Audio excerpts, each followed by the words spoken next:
War is a brutal business, but sometimes the greatest enemy isn't the one with a rifle. During World War II, particularly on the unforgiving Eastern Front, soldiers faced an enemy that was silent, relentless, and everywhere: the cold. We're talking about temperatures that would freeze your breath, solid, plummeting to minus 40 degrees Celsius and beyond. In these conditions, the human body is incredibly vulnerable. The greatest danger wasn't just feeling cold, it was frostbite. This is when your skin and the tissues underneath literally freeze. It starts with a pins and needles feeling, then numbness. Before you know it, the tissue is dead, turning black and hard. It was a terrifying reality for millions of men. For a soldier, frostbite was a catastrophic injury. Your hands are your tools. You need them to load a weapon, treat a wound, or even just eat your rations. Your feet are your transport. Without them, you are a sitting target. When frostbite struck, it could mean the loss of fingers, toes, a nose, or even an entire limb. An amputation in a field hospital was often a death sentence due to infection. The psychological toll was immense. Imagine watching your own body betray you, turning against you because of an enemy you can't even see. It was a constant gnawing fear that wore down morale just as surely as it destroyed flesh. The scale of the problem was immense. During the brutal winter of 1941, it's estimated that the German army suffered over 100,000 casualties from cold-related injuries alone. That's entire divisions of men taken out of the fight without a single shot being fired. They were ill-prepared, with uniforms and boots designed for a quick European campaign, not a Russian winter. The cold became a weapon, one that the environment wielded with devastating efficiency. It didn't care which side you were on, it attacked everyone with equal ferocity. This constant battle against the elements was a fundamental part of survival on the front lines. This wasn't a quick or painless process. Frostbite crept in slowly. A soldier on watch standing still for hours might not even notice the initial stages. His feet would go numb in his boots, and he might just think they were cold. By the time he got back to shelter and tried to warm them, the damage was already done. The pain of thawing frozen tissue is excruciating, a searing, burning agony. But for many, there was no feeling at all, just the grim discovery of dead waxy skin. This silent threat was a game-changer, forcing soldiers to find new, unconventional ways to survive the ultimate test of endurance. You'd think that an army would be equipped with the best gear to protect its soldiers from the elements, but in the chaos of war, that's often not the case. Standard-issue gloves, boots, and greatcoats were simply not enough to handle the extreme, persistent cold of the Eastern Front of the Scandinavian winters. Gloves would get wet from snow and sweat, and a wet glove is worse than no glove at all. The moisture freezes, encasing the hand in a block of ice. Leather boots would become stiff and unforgiving, restricting circulation and accelerating the onset of frostbite. The gear was failing the men who depended on it for their very lives. The problem was that the clothing provided basic insulation, but it couldn't create a perfect barrier. Moisture was the real enemy.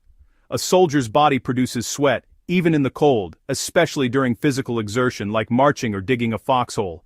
This sweat would dampen socks and gloves from the inside. At the same time, snow would melt on their uniforms, seeping in from the outside. Once moisture got to the skin, it would rapidly draw away heat, making a soldier's core temperature plummet. Even the best wool socks and leather boots were no match for this constant assault of dampness and cold, leaving soldiers dangerously exposed.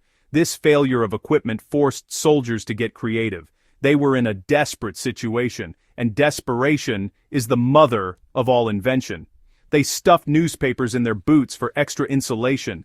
They wrapped their feet in spare scraps of cloth, rags, or anything they could find. Some would try to grease their boots with engine oil to waterproof them, but this often made the leather brittle and smelly. They were trying anything and everything to create a barrier between their skin and the deadly cold. These weren't official tactics taught in training manuals. This was raw survival, learned the hard way in the frozen trenches. The stakes were as high as they get. A soldier with frostbitten feet couldn't keep up with his unit on a march. A soldier with frostbitten hands couldn't fire his rifle or defend his position. He became a liability to his comrades, another body to be carried or left behind. The need for a simple, effective, and readily available solution was a matter of life and death. The answer wouldn't come from the quartermasters or the high command. It would come from the collective wisdom of soldiers on the ground who discovered an unlikely savior in one of the most common items in their kit. In the face of failing gear and relentless cold, soldiers stumbled upon a truly remarkable trick. It was simple, low-tech, and used an item nearly every soldier carried: a hard bar of soap, not the fancy scented kind, but the basic unscented lye soap issued for washing. The method was straightforward. Before putting on their socks or gloves, soldiers would take a dry bar of soap and rub it vigorously all over their skin. They would coat their feet, their hands, and even their faces, any skin that was exposed to the cold, with a thick, waxy layer of soap. It sounds strange, but it worked wonders. The science behind this trick is beautifully simple. The soap created a protective, insulating barrier on the surface of the skin. Think of it like a second, invisible layer of skin. This waxy film did two crucial things. First, it acted as a barrier against external moisture, preventing melting snow or dampness from reaching the skin directly. Second, and more importantly, it trapped the body's natural oils and created a microclimate against the skin, helping to repel moisture from sweat. This prevented the rapid heat loss that occurs when moisture evaporates from the skin's surface. It wasn't about generating heat, it was about preserving it. This technique was passed from veteran soldiers to new recruits, a piece of life-saving folklore born from brutal experience. Finnish soldiers, masters of winter warfare during their fight against the Soviet Union in the Winter War, were particularly known for using this method. They understood their environment better than anyone. They knew that survival depended on these small, clever tricks. For them, a bar of soap was as important a piece of survival gear as a knife or a compass. It was a testament to human ingenuity, using a common household item for an extraordinary purpose. It wasn't a perfect solution, but it was a game changer. It dramatically extended the time a soldier could operate in freezing conditions before frostbite set in. The soap layer didn't need to be reapplied constantly. One good coating in the morning could offer protection for most of the day. For men standing guard for hours in the biting wind or marching through deep snow, this simple act of rubbing soap on their skin made the difference between keeping their toes and losing them. It was a small ritual that had a massive impact on their ability to fight and, more importantly, to survive. This incredible survival skill is not just a relic of the past, it's actually a practical technique that you can use today if you ever find yourself in a serious cold weather situation. Whether you're a hiker, a hunter, or just someone caught in a winter emergency, knowing this trick could honestly save your skin. The best part is just how simple it is. You don't need any expensive gear, just a basic item you might already have in your bag. The key is to be prepared and to apply the technique correctly before you head out into the cold. It's all about proactive protection, not reactive treatment. Here's your step-by-step guide to doing it right. First, you need the right kind of soap. Look for a hard, basic, unscented bar. The old-fashioned lye soaps or simple tallow-based soaps are perfect for this. Avoid modern moisturizing or deodorant soaps, since they contain extra chemicals and lotions that can be less effective and might even irritate your skin. Your goal here is to create a waxy, water-repellent layer, not a perfumed lather. Make sure your skin is completely dry before you begin. Applying soap to wet skin will just create a slimy mess, so that's not what you want. Next, take the dry bar of soap and rub it directly and firmly onto the skin you want to protect. Focus on the areas most vulnerable to frostbite. Your feet, especially the toes. Your hands, including fingers and knuckles. Your nose, your earlobes, and your cheeks. Don't be shy. You want to build up a noticeable, thick, waxy film. You should be able to feel the coating on your skin. It won't be visible, but it will feel slick and protected. Rub it in until the layer is even. This film is your personal shield against the cold's bite. Once you're coated, you can put on your socks, gloves, and other gear as normal. The soap layer will now work to insulate you and repel moisture from both sweat and the environment. Of course, other fatty or oil-based substances can work in a similar way. Things like animal fat, petroleum jelly, or other balms can also create an insulating barrier. However, a hard bar of soap is often more practical. It's not as messy as grease, it's easy to carry, it doesn't go rancid quickly, and it has a dual purpose. You can still wash with it. It's honestly the ultimate multi-tool for winter survival.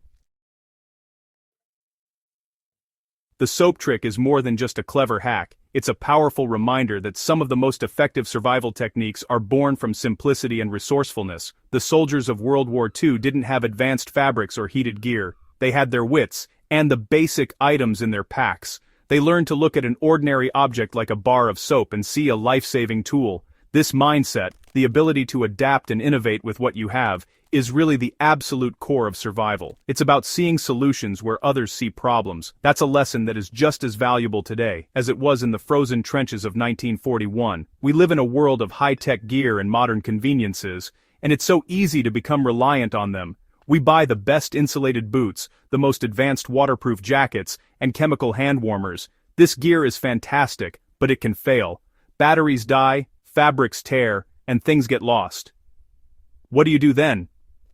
The wisdom of the past teaches us to have backup plans and to understand the fundamental principles of survival. Knowing a simple, low-tech method like the soap trick means you are never truly unprepared. You carry the knowledge in your head, and that's the one piece of gear that can never be taken from you. So I encourage you to embrace this spirit of resourcefulness.